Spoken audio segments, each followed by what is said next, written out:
ஊழியக்காரர் எப்படியாவது ஒரு பெரிய நட்சத்திர கூட நடத்தணும்னு சொல்லி பெரிய மேடை போட்டு பல ஆயிரக்கணக்கான சேர்களை போட்டு ஸ்டேஜில் நிறைய ஊழியக்காரங்களை வர வச்சு ஸ்தோத்திரம். அந்த ஊழியக்காரங்களை செய்தியாளர் வர்றதுக்கு முன்னாடி இவர் போய் உட்காந்துச்சோம். ஒருத்தருமே வரல. 7 மணி ஆச்சு, 8 மணி ஆச்சு. முதல் நாள் முடிஞ்சிருச்சு, 2வது நாள் முடிஞ்சு போச்சு. 3வது நாள் ஒருத்தருமே வரல, 2வது நாள் ஒருத்தருமே வரல.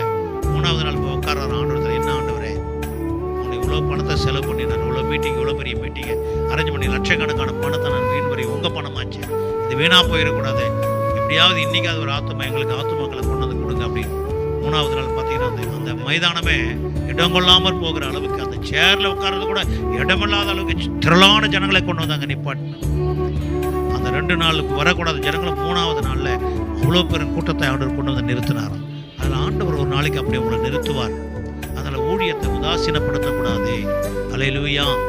கர்த்தர் கொடுத்த ஊழியத்தை சாகிற வரைக்கும், ஆமென், மரணம் வந்து நம்மளை பிரிக்கிற வரைக்கும் நம்ம கர்த்தருக்கு அந்த ஊழியத்தை உண்மை உத்தமத்தோடு செய்யணும், பரிசுத்தத்தோடு செய்யணும், உற்சாகமாக செய்யணும், தாகத்தோடு செய்யணும்.